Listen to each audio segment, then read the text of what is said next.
Audio Jungle। Hello दोस्तों, नमस्कार।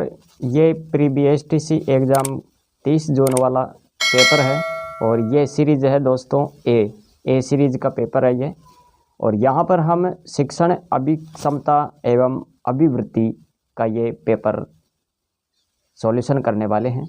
यहाँ पर इस पेपर को देखते हैं किस टाइप के क्वेश्चन है और किस में क्या आएगा। आंसर की हम यहाँ पर शेयर कर रहे हैं आपके साथ। चैनल पर पहली बार देख रहे हो तो चैनल को सब्सक्राइब कर लो, क्योंकि मैं इसी तरह का कंटेंट आप सबके लिए लेकर आता रहता हूँ। शुरू करते हैं।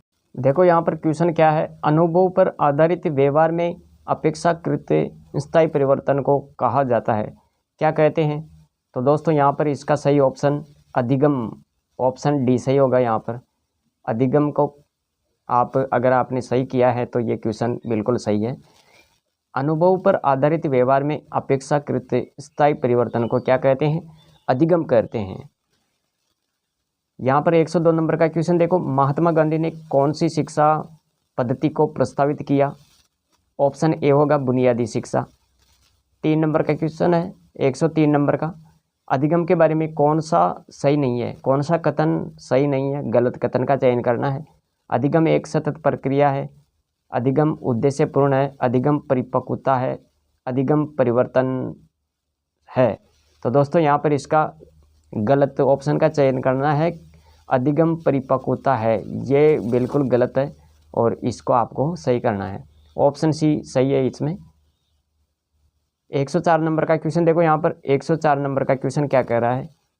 कौन सा सतत व्यापक मूल्यांकन प्रणाली के मूल्यांकन से सम्मिलित नहीं है? यहाँ पर आपको बताना है कौन सा सतत व्यापक मूल्यांकन प्रणाली के मूल्यांकन में सम्मिलित नहीं है। तो देखो यहाँ पर परिवार कार्य क्षेत्र, संज्ञानात्मक कार्य क्षेत्र, भावात्मक कार्य क्षेत्र, मनोशारीरिक कार्य क्षेत्र। यहाँ पर ऑप्शन ए सही होगा दोस्तों। ऑप्शन ए परिवार कार्य क्षेत्र, ये आपको यहाँ पर देखना है। इसके बाद में देखो, निम्नलिखित में से कौन सा संप्रेषण में बाधक है? जो बाधक है वो यहाँ पर ऑप्शन बी होगा, अधिक दुश्चिंता। ये संप्रेषण में बाधक है। 106 नंबर का क्वेश्चन देखो। 106 नंबर का क्वेश्चन क्या है? 106 नंबर का क्वेश्चन क्या कह रहा है? देखो यहाँ पर, किस प्रकार का नेतृत्व विद्यार्थियों के समुचित वृद्धि तथा विकास में बहुत अनुकूल और सहायक हो सकता है? सत्तावादी, नौकरशाही, लोकतांत्रिक, ट्रांजैक्शनल। यहाँ पर इसका सही ऑप्शन क्या होगा? इसका सही ऑप्शन होगा लोकतांत्रिक। अरे ऑप्शन सी सही होगा इसमें, ऑप्शन सी लोकतांत्रिक। 7 नंबर का क्वेश्चन देखो। ये रहा 7 नंबर का क्वेश्चन और इसमें सृजनात्मकता संबंधित है। सृजनात्मकता संबंधित है अभिसारी, अपसारी, एल्गोरिदमिक चिंतन से और ऑप्शन डी क्रमबद्ध चिंतन से। दोस्तों यहाँ पर इसका सही विकल्प अपसारी चिंतन, ऑप्शन बी सही होगा इसमें। 108 नंबर का क्वेश्चन है। सृजनशील व्यक्तियों के बारे में गलत है कथन बताना है आपको। वह कौन सा कथन है जो सृजनशील व्यक्तियों के बारे में गलत है? सृजनशील व्यक्तियों का ज्ञान व्यापक होता है। सृजनशील व्यक्तियों में स्वतंत्र निर्णय लेने की क्षमता होती है। सृजनशील व्यक्ति चिंतन और कार्यों में लचीलापन दिखाते हैं। सृजनशील व्यक्ति अधिकतर पारंपरिक होते हैं, अस्पष्ट विचारों में रुचि नहीं दिखाते।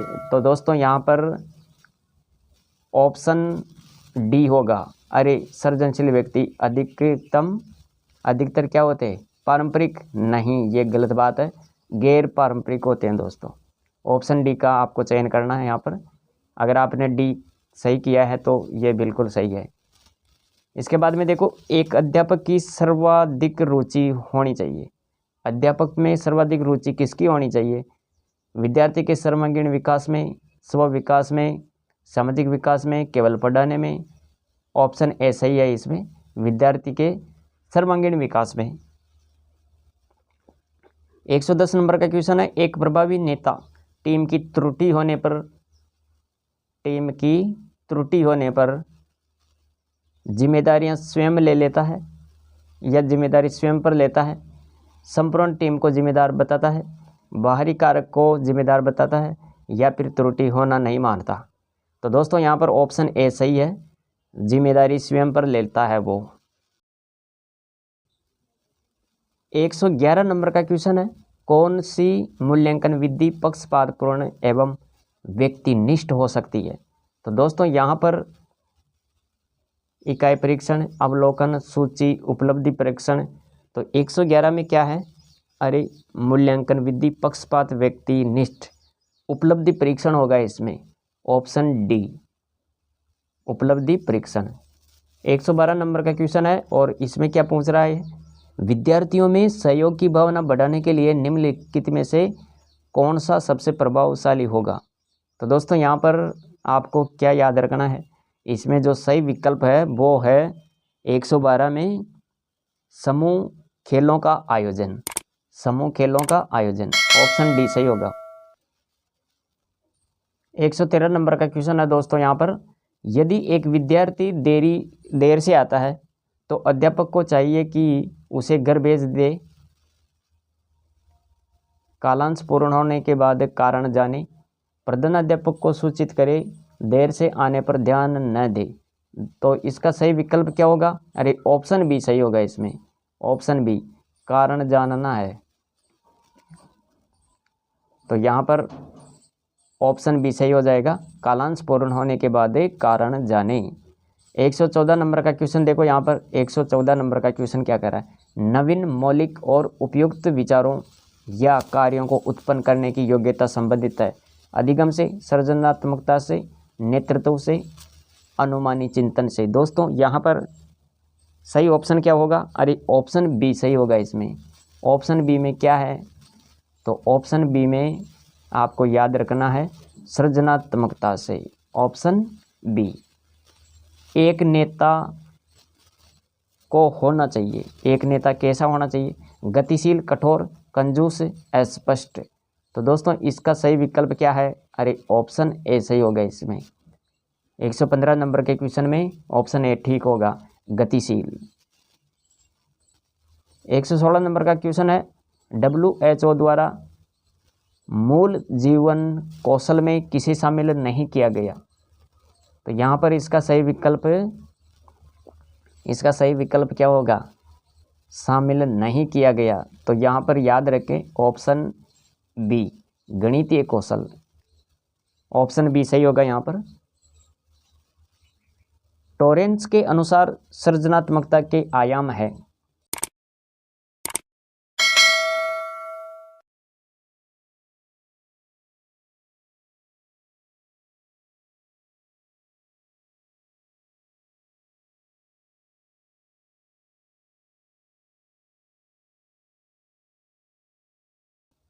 एक 117 नंबर का क्वेश्चन है, टॉरेंस के अनुसार सृजनात्मकता के आयाम है।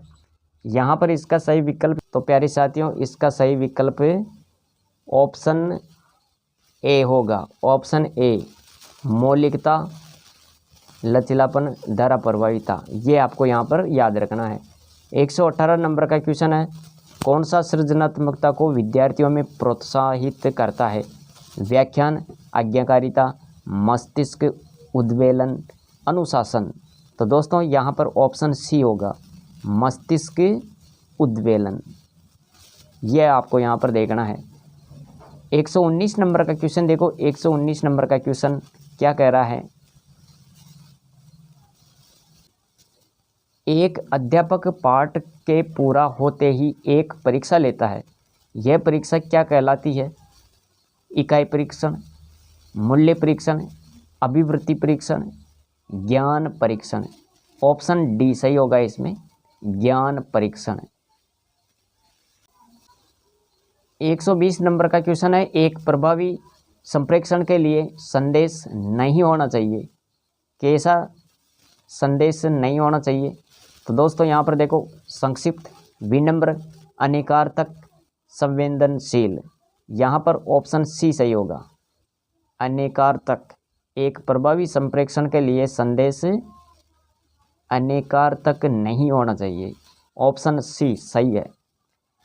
121 नंबर का क्वेश्चन, बालिका शिक्षा को महत्ता देने का प्रमुख कारण है। सामाजिक बदलाव में महिलाओं की भूमिका, महत्वपूर्ण भूमिका। महिलाओं के पास समय की अधिकता, महिलाओं की कमज़ोर शारीरिक क्षमता, महिला जनसंख्या में कमी। यहाँ पर 121 में क्या होगा?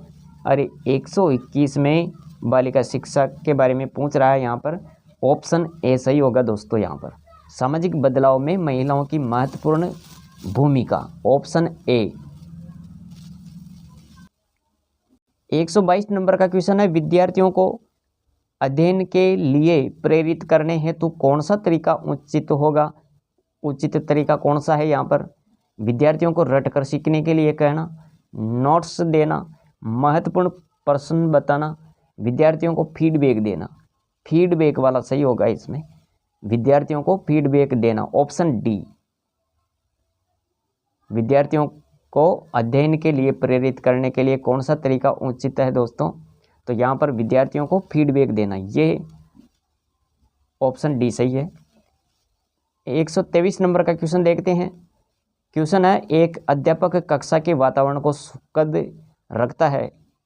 एक अध्यापक कक्षा के वातावरण को सुखद रखता है क्योंकि विद्यार्थी प्रधानाचार्य को शिकायत न करे, आसानी से गुजर जाए, क्या समय आसानी से गुजर जाए, सुखद मनोस्थिति में विद्यार्थी बेहतर सीखते हैं, या फिर विद्यार्थी चुप रहे और वह अपना व्यक्तिगत कार्य कर सके। इसमें सही ऑप्शन क्या होगा? एक अध्यापक कक्षा के वातावरण को सुखद रखता है क्योंकि, तो यहाँ पर इसका सही विकल्प क्या होगा? अरे ऑप्शन सी सही होगा इसमें, बेहतर तरीके से, क्या बेहतर तरीके से क्या होगा यहाँ पर? इसका सही विकल्प ऑप्शन सी होगा, सुखद मनोस्थिति में विद्यार्थी बेहतर सीखते हैं। ये आपको यहाँ पर सही करना है। अगर आपने ये सही किया है तो बिल्कुल सही है ये।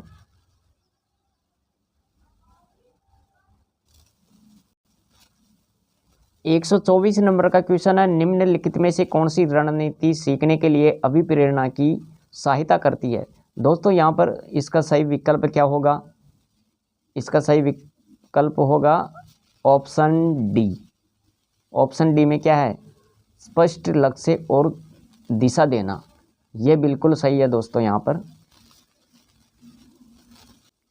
इसके बाद में 125 नंबर का क्वेश्चन देखो, नई गतिविधियों और उत्पादक कार्यों में संलग्नता के लिए पहल को प्रोत्साहित करने के लिए एक अध्यापक गलतियों के प्रति सहनशील नहीं होता।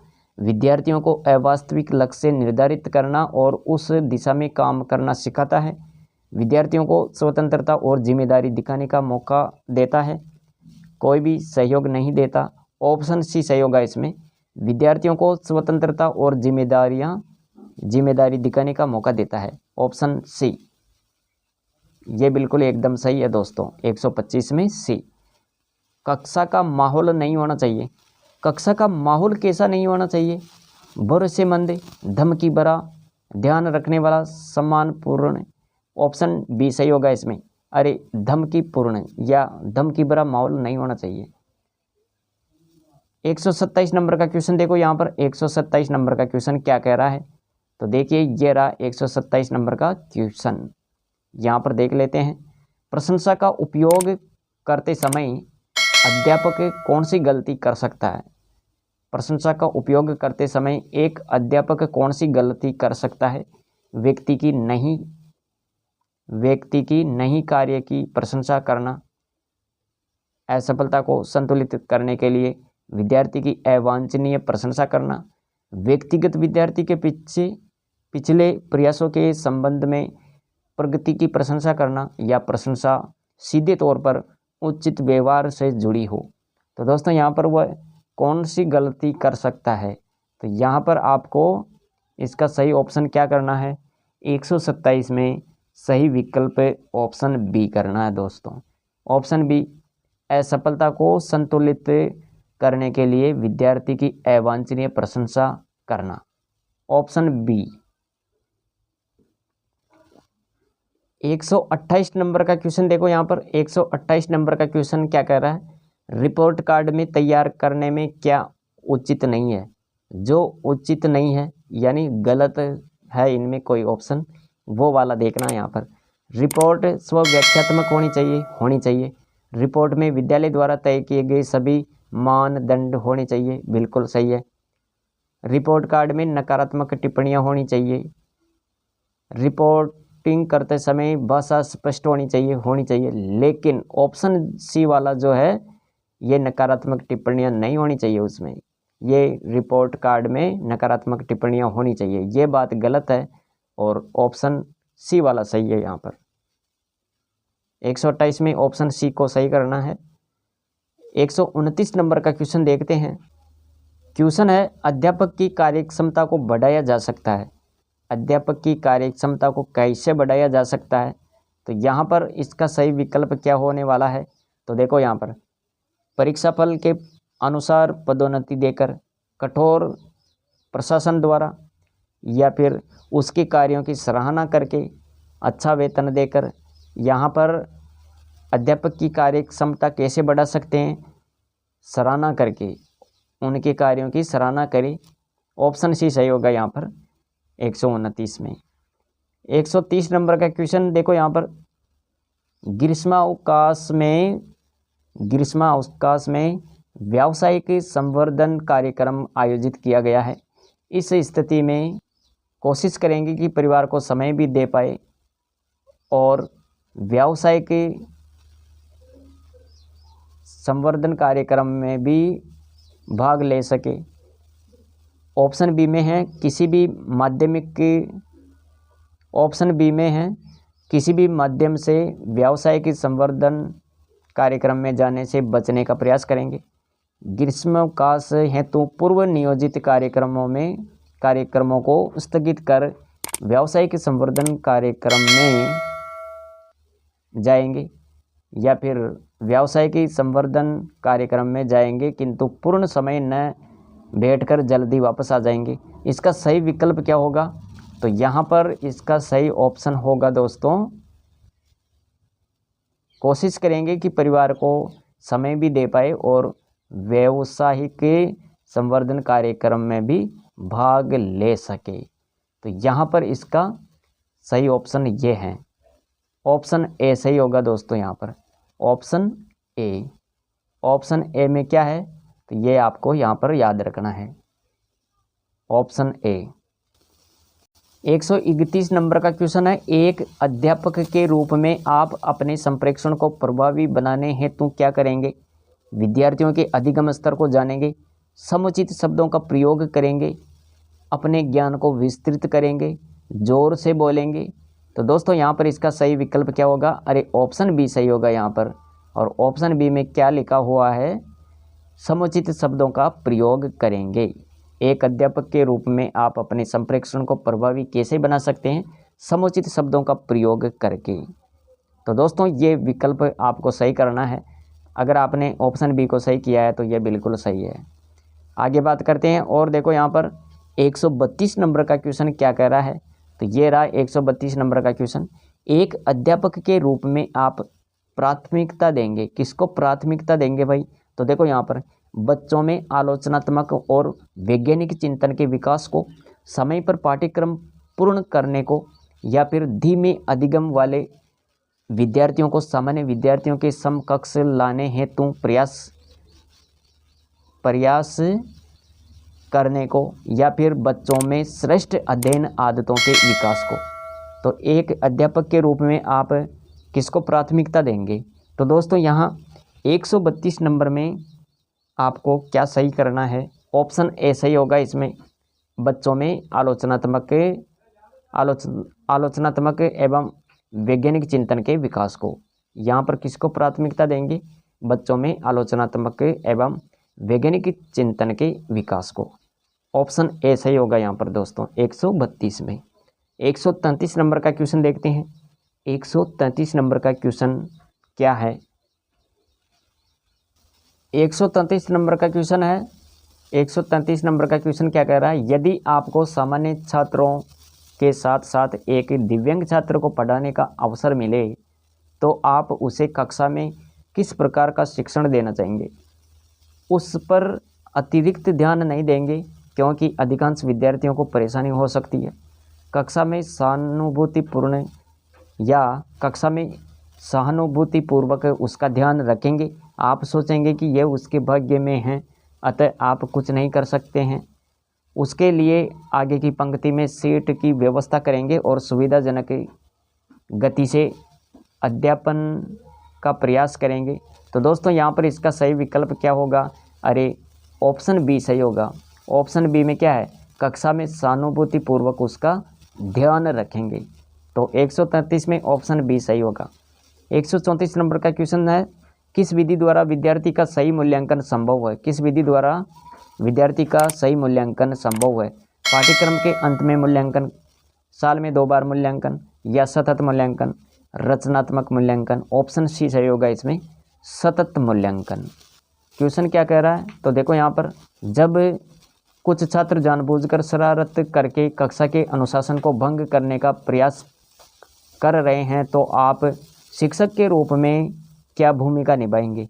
छात्रों को कक्षा से निकाल देंगे, उन छात्रों के अन्य छात्रों से पृथक कर देंगे, उन छात्रों को अन्य छात्रों से पृथक कर देंगे, अपनी शक्तियों का प्रयोग से विद्यार्थियों को सुधारेंगे, अपनी शक्तियों के प्रयोग से विद्यार्थियों को सुधारेंगे, उन्हें आत्मनिरीक्षण का अवसर देंगे और उनके व्यवहार में सुधार करेंगे। तो दोस्तों यहाँ पर इसका सही विकल्प क्या होगा?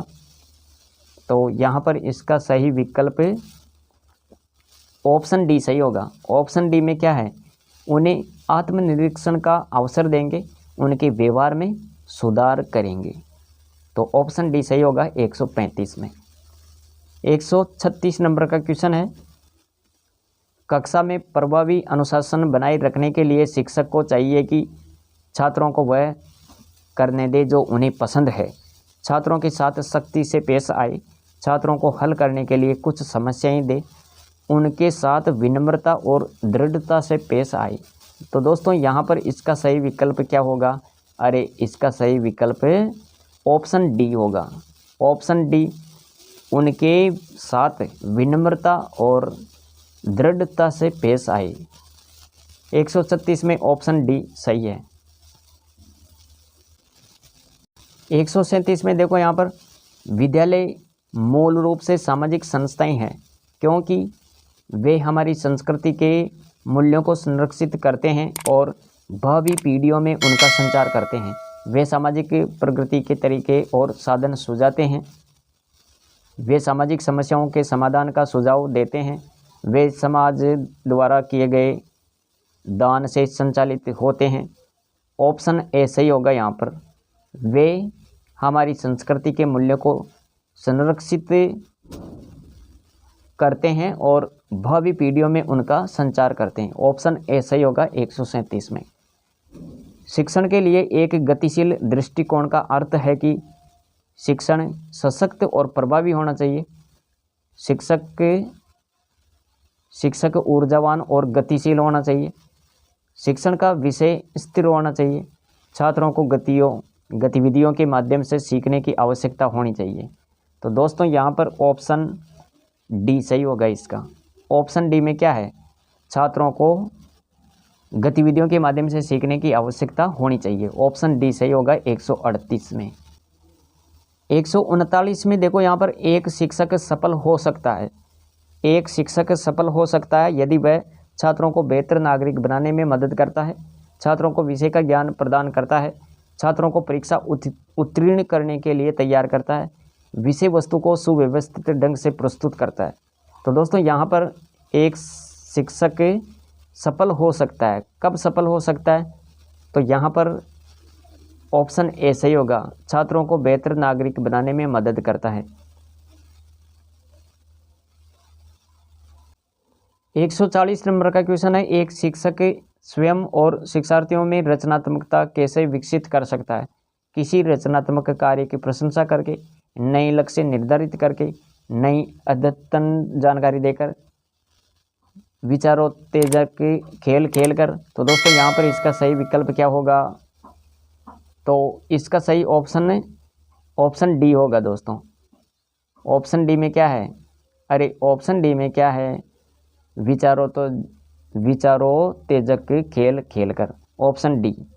141 में देखो यहाँ पर 141 में क्या है, छात्रों के शैक्षणिक प्रदर्शन में सुधार किया जा सकता है यदि माता पिता को प्रोत्साहित किया जाए कि वे अपने बच्चों के काम का पर्यवेक्षण करें, अतिरिक्त ट्यूशन की व्यवस्था करें, अपने बच्चों को आवश्यक संसाधन उपलब्ध करवाएं, या फिर बच्चों की प्रगति के बारे में शिक्षकों के साथ अक्सर बातचीत करें। तो यहाँ पर इसका सही विकल्प क्या होगा, अपने बच्चों के काम का पर्यवेक्षण करें। ऑप्शन ए सही होगा यहाँ पर, ऑप्शन ए।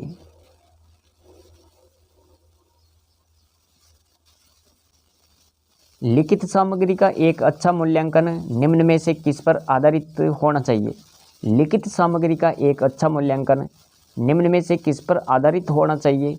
जो कुछ पढ़ा जाता है उन्हें पुनः पेश करने की क्षमता, भाषाई अभिव्यक्ति, भाषाई और तार्किक अभिव्यक्ति, विषय की समझ। यहाँ पर सही ऑप्शन सी, भाषाई और तार्किक अभिव्यक्ति। 143 नंबर का क्वेश्चन क्या कह रहा है, कौन सी एक अच्छी उपलब्धि परीक्षण की विशेषता है। विश्वसनीयता, वैधता और निष्पक्षता। यहाँ पर इसका सही ऑप्शन ए होगा, विश्वसनीयता, वैधता और निष्पक्षता। 144 नंबर का क्वेश्चन है, विद्यालय में पाठ्य सहगामी क्रियाओं का सर्वाधिक महत्वपूर्ण उद्देश्य बच्चों का सर्वांगीण विकास। यहाँ पर यही ऑप्शन सही होगा, ऑप्शन ए, बच्चों का सर्वांगीण विकास। बच्चों का सर्वांगीण विकास। विद्यालय में पाठ्य सहगामी क्रियाओं का सर्वाधिक महत्वपूर्ण उद्देश्य क्या है, बच्चों का सर्वांगीण विकास। ऑप्शन ए सही होगा यहाँ पर। 145 नंबर का क्वेश्चन देखो, 145 नंबर का क्वेश्चन क्या कर रहा है, यदि कोई छात्र नियमित रूप से गृह कार्य करके नहीं ला रहा, इस स्थिति में आप क्या करेंगे। अन्य शिक्षकों से चर्चा करेंगे या फिर प्रधानाध्यापक से चर्चा का निर्णय लेंगे, कारण जानने का प्रयास करेंगे या फिर अभिभावकों को सूचित करेंगे। यहाँ पर गृह कार्य क्यों करके नहीं ला रहा वो, तो इसके बारे में आप कारण जानने का प्रयास करेंगे। यहाँ पर ऑप्शन सी सही हो जाएगा, कारण जानने का प्रयास करेंगे, ऑप्शन सी। 146 नंबर का क्वेश्चन देखो, 146 नंबर का क्वेश्चन क्या कह रहा है, ये रहा 146 नंबर का क्वेश्चन। एक शिक्षक की सबसे महत्वपूर्ण चुनौती है छात्रों को गृह कार्य करवाना, छात्रों से गृह कार्य करवाना, या फिर शिक्षण अधिगम प्रक्रिया को मनोरंजक बनाना, कक्षा में अनुशासन बनाए रखना, प्रश्न पत्र तैयार करना। अरे ऑप्शन सी सही होगा इसमें, कक्षा में अनुशासन बनाए रखना। तो ये एक महत्वपूर्ण चुनौती है शिक्षक की। 147 में देखो यहाँ पर कौन सा ऑप्शन सही होगा, शिक्षण विधि के चयन में ध्यान रखना चाहिए। शिक्षण विधि के चयन में क्या ध्यान रखना चाहिए, विषय वस्तु की प्रकृति पर, विद्यार्थियों के मानसिक स्तर पर, उपलब्ध संसाधनों पर, विद्यार्थियों के जेंडर पर। यहाँ पर मानसिक स्तर होगा दोस्तों, ऑप्शन बी। अरे ऑप्शन बी सही होगा यहाँ पर, और ऑप्शन बी में क्या है, विद्यार्थियों के मानसिक स्तर पर। 147 में ऑप्शन बी। डिसलेक्सिया संबंधित है, ये किससे रिलेटेड है, मानसिक विकार से, व्यवहार संबंधी विकार से, पढ़ने के विकार से, व्यक्तित्व विकार से। इसका सही विकल्प ऑप्शन सी होगा। अरे पढ़ने के विकार से संबंधित है ये किससे संबंधित है, पढ़ने के विकार से संबंधित है, ऑप्शन सी सही होगा 148 में। 149 नंबर का क्वेश्चन देखो, 149 नंबर का क्वेश्चन है, कुशल नेतृत्व की सफलता का रहस्य समूह में आपसी विश्वास, समूह में सामंजस्य की उपस्थिति, समूह हित में गतिविधि, या फिर समूह उदासीनता। ऑप्शन सी, ऑप्शन सी सही होगा। अरे ऑप्शन सी में क्या है, समूह हित में गतिविधि। कुशल नेतृत्व की सफलता का क्या रहस्य है, समूह हित में गतिविधि। किसी भी व्यवसाय के प्रति पूर्व धारणा का विकास होता है, बालकों में किसी भी व्यवसाय के प्रति पूर्व धारणा का विकास होता है पड़ोसियों द्वारा, अध्यापक द्वारा, समाज द्वारा, अभिभावकों द्वारा। तो यहाँ पर इसका सही विकल्प क्या होगा, अरे ऑप्शन डी सही होगा इसमें। ऑप्शन डी में क्या है, अभिभावकों द्वारा। तो 150 नंबर के क्वेश्चन में ऑप्शन डी सही होगा दोस्तों। तो दोस्तों ये थी सीरीज ए शिक्षण अभिक्षमता और अभिवृत्ति की भाग से हमने यहाँ पर कंप्लीट कर लिया है। ये सीरीज ए है, ए सीरीज के माध्यम से हम यहाँ पर बता रहे हैं, तो आप इसका मिलान कर सकते हैं। और दोस्तों, चैनल पर पहली बार देख रहे हो तो चैनल को ज़रूर सब्सक्राइब करें, क्योंकि मैं इसी तरह का कंटेंट आप सबके लिए लेकर आता रहता हूँ। ये आज का सॉल्यूशन हमने यहाँ पर कर लिया है, शिक्षण अभिक्षमता और अभिवृत्ति का। तो आज के लिए इतना ही, मिलेंगे अगली वीडियो में। Thanks for watching.